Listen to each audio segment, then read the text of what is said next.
Hi friends, நம்மளோட சேனலில் PGTRB zoology preparation போயிட்டுருக்கு. இப்போ டிஎன்பிஎஸ்சிலேருந்து டெக்னிக்கல் எக்ஸாம்ஸ்க்கு கால் ஃபார் வந்திருக்கனால 2 syllabus, TNPSC syllabus, TRB zoology syllabus ரெண்டுமே கம்பேர் பண்ணி எது காமன் சாப்டர்ஸோ அதில் ஃபோக்கஸ் பண்ண ஆரம்பிச்சிருக்கோம். So we start with developmental biology. இது வந்து assistant curator zoology degree level அந்த சிலபஸில் இருக்குது, நம்மளுக்கு டிஆர்பி சிலபஸில் இருக்குது. ஸோ ஃபஸ்ட்டு வந்து டெவலப்மெண்டல் பயாலஜி சாப்டரில் வந்து நம்ம கேமெட்டோஜெனிசிஸ் தான் பார்க்கணும். கேமெட்டோஜெனிசிஸ் அப்படின்னா ப்ரொடக்ஷன் ஆஃப் கேமெட்ஸ், அது மேல் கேமெட்டாக இருக்கலாம் இல்லைன்னா ஃபிமேல் கேமெட்டாக இருக்கலாம். ஸோ கேமெட்டோஜெனிசிஸில் நம்ம 2 படிச்சிடணும். ஸ்பெர்மட்டோஜெனிசிஸ் படிக்கணும், ஊஜெனிசிஸ் படிக்கணும். Starting with spermatogenesis. So spermatogenesis அப்படின்னா என்ன அப்படின்னா production of sperms or spermatozoon. Okay, ஒரு ஜெர்ம் பிளாசம் அப்படின்ற டேர்ம் நம்ம கற்றுப்போம். ஜெர்ம் பிளாசம் அப்படின்னா அதில் என்ன இருக்கும்னா ப்ரைமார்டியல் ஜெர்ம் செல்லும் கேமெட்ஸும் சேர்ந்தது தான். இந்த ப்ரிமார்டியல் ஜெர்ம் செல்ஸ் தான் நாளை பின்னால் மெச்சூர் ஆகி என்ன ஆகுது, கேமெட்ஸாக ஃபார்ம் ஆகுது. மேலில் ஸ்பெர்மட்டோசோனாக ஃபார்ம் ஆகுது, ஃபீமேலில் எக்காக ஃபார்ம் ஆகுது. இதை வந்து தியரியாக சொன்னவர் வந்து வால்டேயர். ஜெர்மினல் எபித்தீலியல் செல்ஸ் தான் கேமெட்ஸாக ஃபார்ம் ஆகுது, எல்லா பாடி செல்ஸும் கேமெட்ஸாக ஃபார்ம் ஆகுது, ப்ரிமார்டியல் ஜெர்ம் செல்ஸ் மட்டும்தான் கேமெட்ஸாக ஃபார்ம் ஆகணும் வால்டேயர் சொன்னார். அதை தான் நம்ம அக்செப்ட் பண்ணியிருக்கோம். இன்னொரு தியரி என்ன அப்படின்னு பார்த்தா extra கொனாடல் theory.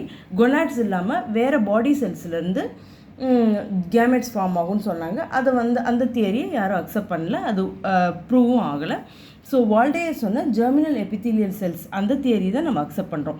So ப்ரிமார்டியல் germ cells வந்து கேமெட்ஸாக கன்வெர்ட் ஆகும். இது ரெண்டுமே சேர்ந்து நம்ம பாடியில் இருக்கிறது ஜெர்ம் பிளாசம்னு நம்ம கூப்பிட்றோம். இப்போ ஸ்பெர்மட்டோஜெனிசிஸ் பார்க்குறோம். ஸ்பெர்மட்டோஜெனிசிஸாக இருந்தாலும் ஊஜெனிசிஸாக இருந்தாலும் அந்த ப்ராசஸை multiplication phase, growth phase, maturation ஃபேஸ்னு 3 நம்ம டிவைட் பண்ணிடணும். ஸ்பெர்மட்டோஜெனிசிஸில் நம்ம அகைன் என்ன பண்ணலாம் அப்படின்னா ஃபார்மேஷன் ஆஃப் ஸ்பெர்மட்டிட், அப்புறம் ஸ்பெர்மியோஜெனிசிஸ் அப்படின்னு பிரிக்கலாம். அந்த மல்டிப்ளிகேஷன் ஃபேஸ், க்ரோத் ஃபேஸ்லாம் ஃபார்மேஷன் ஆஃப் ஸ்பெர்மட்டிடாக இருக்கும். ஸ்பெர்மியோஜெனிசிஸ் வந்து மெச்சுரேஷன் ஃபேஸ். ஹியூமன் ரீப்ரொடக்ஷன் பார்க்கல ஒரு சின்ன overall look of male reproductive system பார்த்தோன்னா, மேல் ரீப்ரொடக்டிவ் சிஸ்டமில் பேர் ஆஃப் டெஸ்டிஸ் இருக்கும். டெஸ்டிஸ் வந்து அவுட் சைட் த பாடி இருக்கும். ஏன் அப்படின்னா அது வந்து இட் ஷுட் பி கூல், அதனால் அது அவுட் சைட் த பாடி இருக்குது. ஸோ டெஸ்டிஸில் பார்த்தோன்னா 250 லோபியூல்ஸ் இருக்கும். ஒவ்வொரு லோபியூல்லையும் ஒரு 1லேருந்து 3 வரைக்கும் செமினிஃபெரஸ் டியூபிள்ஸ் இருக்கும். நான் ஏன் இதை வந்து 1, 2, 3ன்னு போட்டு வச்சுருக்கேன்னா, ஒரு செமன் எப்படி வந்து ப்ரொடியூஸ் ஆகி எப்படி அதோட பாத்வே வந்து நான் போட்டு வச்சுருக்கேன். காலேஜ் டைப் எக்ஸாம்லலாம் வந்து இந்த பாத்வே வந்து மாற்றி கொடுப்பாங்க, நம்ம நம்பர் போடுற மாதிரி இருக்கும், அதனால் அப்படி பண்ணியிருக்கேன். ஸோ செமினிஃபெரஸ் டியூபிள்ஸ், அடுத்து rete testis, vas efferentia, epididymis, vas deferens, seminal vesicle, ejaculatory duct, urethra, penis, male genital aperture 10 இருக்குது. இதில் முக்கியமானது என்னென்னு பார்த்தோம் அப்படின்னா செமினிஃபெரஸ் டியூபிள்ஸ். செமினிஃபெரஸ் டியூபிள்ஸில் தான் ஒரு டியூபாக இருக்குதுன்னு வச்சுக்கோங்களேன். அந்த டியூபுக்குள்ளே தான் ஸ்பெர்ம் வந்து ப்ரொடியூஸ் ஆகுது. ஸ்பெர்மியோஜெனிசிஸ் இங்கே தான் நடக்குது. ஓகே, இந்த ஒவ்வொரு டியூபையும் நடுவில் வந்து இன்டெஸ்டினல் செல்ஸ் வந்து பிரிக்கும். இந்த டியூபுக்கு வெளியே தான் இருக்கும் இண்டஸ்ட்ரியல் செல்ஸ் இருக்கும். இந்த செல்ஸ் தான் ஆண்ட்ரோஜன் ரிலீஸ் பண்ணும். So androgen is secreted by interstitial cells. முடிஞ்சா இது ஒரு முக்கியமான கொஷின். அடுத்த கொஷின் இதில் என்ன பார்க்கலாம் அப்படின்னா, what is the store house of spermatozoa? இங்கே ப்ரொடியூஸ் ஆயிடுச்சு, செமினிஃபெரஸ் டியூபிள்ஸில் ப்ரொடியூஸ் ஆயிடுச்சு. ரெனி டெஸ்டிஸ் மூலமாக, வாஸ் எஃபரன்ஷியா மூலமாக எபிடிடைமஸ் வந்துச்சு. எபிடிடைமஸ் தான் ஸ்டோர் ஹவுஸ் ஆஃப் ஸ்பெர்மட்டோசோவா. ஒரு மெச்சுரேஷன் ஃபேஸ் எங்கே நடக்கும் அப்படின்னா எபிடிடைமஸில் தான் நடக்கும். ஓகே, இது தவிர இங்கே முக்கியமான கொஷின்னா ஸ்பெர்ம் வந்து அசிடிக்கா அல்கலைனா அப்படின்னு பார்த்தா ஸ்பெர்ம் வந்து செமென் வந்து அல்கலைன் தான். செமென் வந்து அல்கலைன் சொல்யூஷன். அதில் வந்து ஒரு less than 10% ஸ்பெர்ம் தான் இருக்கும். நான் ஆல்ரெடி சொல்லிட்டேன், ஸ்பெர்மியோஜெனிசிஸை 3 நம்ம பிரிக்கலாம். Multiplication phase, growth phase, maturation phase. Multiplication ஃபேஸில் நம்ம ப்ரிமார்டியல் ஜெர்ம் செல்ஸ் பார்த்தோம் இல்லையா, ஜெர்ம் பிளாசமில் அந்த ப்ரிமார்டியல் ஜெர்ம் செல்ஸ் மைட்டாசிஸ் தான் நடக்கும். இப்போ 2n நம்பர் ஆஃப் குரோமோசோம்ஸ் இருக்குதுன்னு வச்சுக்கோங்களேன். எத்தனை குரோமோசோம் இருக்கோ அது அப்படியே மல்டிப்ளை ஆகிட்டே இருக்கும். அதுதான் மல்டிப்ளிகேஷன் ஃபேஸ். நிறைய நம்பர் ஆஃப் ஸ்பெர்மட்டோசோவா வரணுன்றதுக்காக இது நடக்குது. ஸோ நல்லா எல்லாம் டிவைட் ஆகி முடித்த பிறகு, மைட்டாசிஸ் கம்ப்ளீட் ஆன பிறகு அதை நம்ம ஸ்பெர்ம் மதர் செல் சொல்கிறோம். ஸ்பெர்ம் மதர் செல்லை ஸ்பெர்மட்டோகோனியான்னு சொல்கிறோம். அப்போ எக்கோட மதர் செல் என்னது? ஊகோனியா. அவ்வளோதான். ஸோ அதுக்கடுத்து க்ரோத் ஃபேஸ்ன்றது நம்ம எப்படி ஒரு குழந்தையிலேருந்து ஒரு பெரிய மனுஷன் வளர்கிற மாதிரி அந்த செல்லோட சைஸ் மட்டும் க்ரோத் ஆகும். வேறு எந்த டிவிஷனுமே இதில் நடக்காது. No division. அது மைட்டாசிஸா மியாசிஸான்னு கேட்டால் க்ரோத் ஃபேஸில் டிவிஷனே கிடையாது. மல்டிப்ளிகேஷன் ஃபேஸில் தான் மைட்டாசிஸ் நடக்கும். மெச்சுரேஷன் ஃபேஸில் என்ன நடக்கும் அப்படின்னா இந்த ஸ்பெர்மட்டோகோனியா வந்து பிரைமரி ஸ்பெர்மட்டோசைட்டாக மாறும். அதுக்கடுத்து ஃபஸ்ட்டு மியாசிஸ் நடக்குது, செகண்டரி ஸ்பெர்மட்டோசைட்டாக மாறுது, திரும்ப ஒரு செகண்ட் மியாசிஸ் நடக்குது, அதில் ஸ்பெர்மட்டிட் ஃபார்ம் ஆகுது. ஸ்பெர்மட்டிட் தான் ஃபார்ம் ஆகுது. இது மெச்சூர்டு திங் கிடையாது. ஸ்பெர்மட்டிட் வந்து பார்த்துக்கோங்க. ஸ்பெர்மட்டோகோனியா க்ரோத் ஃபேஸில் நல்லா பெருசாகி ப்ரைமரி ஸ்பெர்மட்டோசைட் ஆயிடுச்சு. ஃபஸ்ட்டு மியாசிஸ் முடிஞ்சோடனே செகண்டரி ஸ்பெர்மட்டோசைட் வருது, 2 வரும். ஓகேயா? இதில் n நம்பர் ஆஃப் குரோமோசோம்ஸ், இன்னொரு செல்லில் n number of chromosomes. Second meiosis முடிஞ்சோடனே அகைன் செகண்ட் மியாசிஸில் என்ன ஆகுது? 4 செல்லாக ஃபார்ம் ஆகுது. இப்போ ஒரு ஸ்பெர்ம் மதர் செல், ஒரு ஸ்பெர்மட்டோகோனியா எவ்வளோ வரும் அப்படின்னா 4 ஸ்பெர்மட்டோசோவாவாக ஃபார்ம் ஆகுது. ஒரு ஸ்பெர்மட்டோசைட் என்ன ஆகுது? 4 ஸ்பெர்மட்டோசோவாக ஃபார்ம் ஆகுது. இப்போ நம்மளுக்கு மெச்சுரேஷன் ஃபேஸ் வரைக்கும் என்ன இருக்குது அப்படின்னா ஸ்பெர்மட்டிட் தான் ஃபார்ம் ஆயிருக்கு. இப்போ ஸ்பெர்மியோஜெனிசிஸ் போகிறாங்க.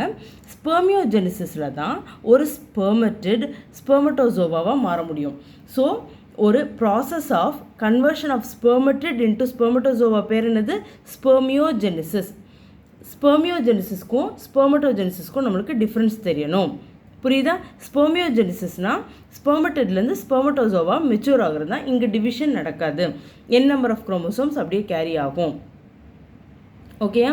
ஸோ ஸ்பெர்மட்டோஜெனிசிஸ் படிக்கும்போது ஸ்பெர்மோட ஸ்ட்ரக்சர் நம்ம பார்த்துக்கணும். ஸ்பெர்மியோஜெனிசிஸ் ஸ்பெர்மட்டிட்லேருந்து ஸ்பெர்மட்டோசோவா ஃபார்ம் ஆகுது இல்லையா?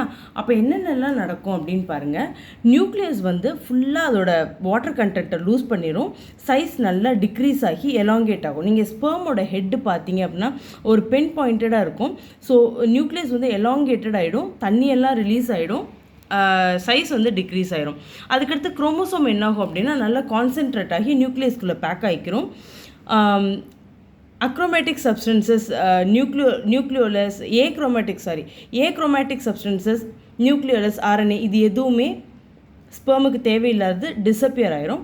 கால்கி பாடிஸ் என்ன ஆயிரும் அப்படின்னா கால்கி பாடிஸ் தான் ஃப்ரண்ட்டில் வந்து அக்ரோசோமாக ஃபார்ம் ஆகும். ஸோ அக்ரோசோம் வந்து எதில் ஃபார்ம் ஆகுது அப்படின்னா கால்கி பாடிஸ்னு நம்மளுக்கு தெரியணும். கொஷினில் வந்துச்சு அப்படின்னா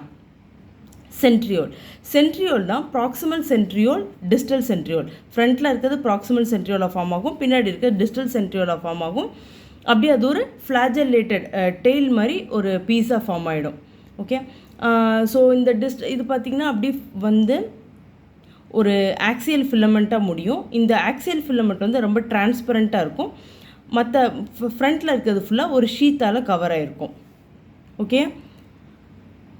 அண்ட் தென் மைட்டோகாண்ட்ரியா வந்து மேமல்ஸில் எப்படி இருக்கும் அப்படின்னா ஸ்பைரல் ஷேப்பில் இருக்கும். இதுதான் எனர்ஜியை ஹோல்ட் பண்ணிட்டு இருக்கும். அண்ட் மேன்ஷீட்ன்றது cytoplasmic sheath around the mitochondria. இந்த இடத்துல ஒரு மைட்டோகாண்ட்ரியாவை சுற்றி இருக்கிற சைட்டோபிளாசம் தான் மேன்ஷீட். ஓகே? ஸோ ஸ்பெர்ம் வந்து அதோட ஸ்பெர்மை எப்படிலாம் நம்ம டிவைட் பண்ணலாம் அப்படின்னா head, neck piece and tail region அப்படி தான் நம்ம டிவைட் பண்ணும். இதில் முக்கியமான கொஷின் பார்த்தீங்கன்னா அக்ரோசோம் வந்து எது ஃபார்ம் ஆகும்னா கால்கி பாடிஸ் தான் அக்ரோசோமாக ஃபார்ம் ஆகும். கேமெட்டோஜெனிசிஸில் நெக்ஸ்ட்டு வந்து எக்கு ஃபார்ம் ஆகிறது ஊஜெனிசிஸ். ஓகேயா? ஃபார்மேஷன் ஆஃப் எக்கு இது ஃபீமேல் ரீப்ரொடக்டிவ் ஆர்கனில் நடக்குது. இதுலேயும் multiplication phase, growth phase and maturation phase. Multiplication ஃபேஸில் நம்ம ஏற்கனவே பார்த்த மாதிரி ஜெர்மினல் எபித்தீலியல் செல்ஸ்லாம் வந்து ஓவரியோட கார்டெக்ஸுக்கு வந்துட்டு ப்ரிமாரியல் ஜெர்ம் செல்ஸ் வந்து மைட்டாசிஸ் போயிட்டே இருக்கும். மைட்டாசிஸ் தான் நம்பர் ஆஃப் குரோமோசோம்ஸ் மாறாது, 2Nலே இருக்கும். ஊகோனியா ஃபார்ம் ஆகும். அங்கே ஸ்பெர்மட்டோகோனியா பார்த்தோம் இல்லையா? ஸ்பெர்ம் மதர் செல். அப்போ ஊகோனியா வந்து எக் மதர் செல். திரும்ப மைட்டாசிஸ் வந்துகிட்டே இருக்கல ப்ரைமரி ஊசைட் வரும். ப்ரைமரி ஊசைட் வந்ததுக்கப்புறம் அதே நம்ம ஸ்பெர்மட்டோஜெனிசிஸில் பார்த்ததே தான் திரும்ப ஃபஸ்ட்டு மியோசிஸ் நடக்கும், அதுக்கப்புறம் செகண்ட் மியோசிஸ் நடக்கும். ஆனால் இங்கே என்ன ஆகும் அப்படின்னா ஒரு ப்ரைமரி ஊசைட்லேருந்து எத்தனை வரும் அப்படின்னா ஒரு ஊகோனியா ஒரு எக்கு வரும் ப்ளஸ் 3 போலார் பாடிஸ் வரும். ஓகேயா? அந்த போலார் பாடிஸ்னால் ரீப்ரொடியூஸ் பண்ண முடியாது. ஒரு எக் மதர் செல்லேருந்து ஒரு எக் தான் நம்மளுக்கு ஃபார்ம் ஆக முடியும்.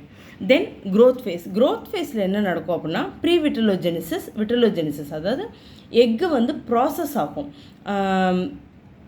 இப்போ மல்டிப்ளிகேஷன் ஃபேஸில் எக் மதர் செல் ஃபார்ம் ஆகிட்டு ப்ரைமரி ஊசைட் இருக்குமா. க்ரோத் ஃபேஸ்லேயும் எந்த டிவிஷனுமே நடக்காது, இந்த மியோசிஸ்லாம் நடக்காது.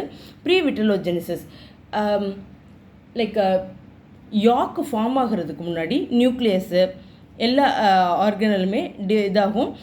மைட்டோகாண்ட்ரியா நிறைய மைட்டோகாண்ட்ரியல் க்ளவுடுன்னே சொல்லலாம். அத்தனை மைட்டோகாண்ட்ரியா ரீப்ரொடியூஸ் ஆகி ப்ரிப்பேர் ஆகியிருக்கும். விட்டலோஜெனிசிஸில் தான் யாக் ஃபார்ம் ஆகும். அப்புறம் அந்த ப்ராசஸிங் ஆஃப் யாக்கை நல்லா டென்ஸாக கண்டென்ஸ்டாக ஃபார்ம் ஆகும்.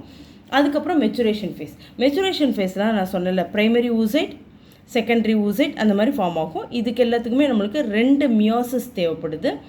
2 மியோசிஸ் முடித்த பிறகு எத்தனை இருக்கும் அப்படின்னா, ஒரு எக்கு மதர் செல்லேருந்து ஒரே ஒரு எக்கு ஃபார்ம் ஆகும். 3 போலார் பாடிஸ் ஃபார்ம் ஆகிருக்கும். நான் ஆல்ரெடி சொல்லியிருந்தேன் செமனோட pH வந்து அல்கலைன் pHன்னு. ஆனால் வஜைனல் ட்ராக்ட், ஒரு ஃபிமேல் ஹியூமன் ரீப்ரொடக்டிவ் ட்ராக்ட் வந்து அசிடிக்காக இருக்கும். 4 to 5 pH தான் இருக்கும், அசிடிக்காக தான் இருக்கும். அண்ட் தென் மிசார்கியம், 2 இம்பார்ட்டன்ட் டேர்ம் நம்ம பார்க்கணும். மிசார்கியம் வந்து மேல் ரீப்ரொடக்டிவ் ஆர்கனில் இருக்கும். அதாவது இதுதான் டெஸ்டிஸை வந்து டார்சல் பாடி வாலோட கனெக்ட் பண்ணுற ஒரு கனெக்டிவ் டிஷ்யூ. ஓகே, ஒரு மிசார்கியம்ன்றது ஒரு டிஷ்யூ, இது மேல் ரீப்ரொடக்டிவ் ஆர்கனில் இருக்கும். டெஸ்டிஸை வந்து பாடி வாலோட கனெக்ட் பண்ணுது. இதே மாதிரி ஃபிமேலில் வந்து மீஸ் ஓவேரியம் அப்படின்னு இருக்கும். இதை பார்த்து நம்ம பார்த்துடலாம். மீஸ் ஓவேரியம் ஓவான் வரனால இது ஃபிமேல் ரீப்ரொடக்டிவ் ஆர்கனில் இருக்கும். இந்த மீஸ் ஓவேரியம் என்ன பண்ணும் அப்படின்னா, ஓவரியை வந்து டார்சல் பாடி வாலோட கனெக்ட் பண்ணும். இதோடு சேர்த்து நம்மளுக்கு ஃபிம்ப்ரியா இருக்கும். லைக் யூட்ரஸ்லேருந்து முடியல இப்படி ஃபிங்கர் லைக் ஸ்ட்ரக்சர்ஸ் இருக்கும். இதுதான் வந்து ஓவரியை அட்டாச் பண்ணிட்டு இருக்கும். ஓகேயா?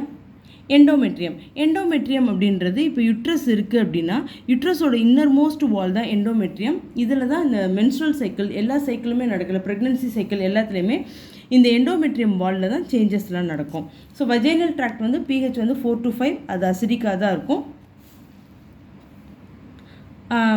கிளைக்கோஜன் வந்து ஸ்டோர்டு குளுக்கோஸ், பாக்டீரியாவோட ஆக்ஷன்னால லாக்டிக் ஆசிடாக மாறிடும், அதனால இது அசிடிக்காக இருக்குது.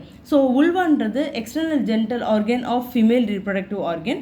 இது வந்து நம்மளோட 12th புக்லேயே இருக்குது இதோட parts of vulva. So outermost layer வந்து மோனோபியூபிஸ், அதுக்கடுத்து லேபியா, அதுக்கடுத்து கிளைட்டாரஸ். ஓகே, ஊஜெனிசிஸில் ஸோ மெச்சுரேஷன் ஃபேஸில் வந்து ப்ரைமரி ஊசைட் வந்து ஃபஸ்ட்டு மியாசிஸ் ஆனோன்னே ஒரு செகண்டரி ஊசைட்டும் ஒரு போலார் பாடியும் வரும். இந்த செகண்டரி ஊசைட்டு இந்த போலார் பாடி எல்லாமே திரும்ப செகண்ட் மியாசிஸ் அண்டர்கோ பண்ணல, ஒரே ஒரு ஓவம் ஆர் எக்கு தான் வரும், இன்னொரு போலார் பாடி. அகைன் இந்த போலார் பாடி வந்து டிவைட் ஆகி 2 போலார் பாடி. அப்போ எத்தனை வருது? ஒரே ஒரு எக்கு 3 போலார் பாடி வரும்னு ஏற்கனவே நான் சொல்லியிருந்தேன். இந்த இடத்துல ஏன் இதை நான் சொல்கிறேன்னா, இதில் ஒரு ஒன் வேர்டு இருக்குது, ஆர்டிமியா சலைனான்னு சொல்லி ஒரு ஆர்கானிசம் இருக்குது. ஆர்டிமியா சலைனாவை எதுக்கு நீங்கள் ஞாபகம் வச்சுக்கணும் அப்படின்னா, ஆட்டோ ஃபெர்டிலைசேஷன் அதில் நடக்கும். ஆட்டோ ஃபெர்டிலைசேஷன் அதுக்கு வந்து மேல் ஆர்கானிசம் ஸ்பெர்ம்ஸ் அவைலபிள் இல்லை பக்கத்தில் அப்படின்னா, இந்த ஓவமே வந்து அதோட போலார் பாடியோட ஃபெர்டிலைஸ் ஆகி அது டெவலப் ஆக ஆரம்பிச்சிடும். இதுதான் ஆட்டோ ஃபெர்டிலைசேஷன் சொல்கிறாங்க. அதோட எக்கு வந்து அதோட போலார் பாடி கூடயே ஃபெர்டிலைஸ் ஆகிக்கிறது. Auto fertilisation example Artemia salina. Thank you.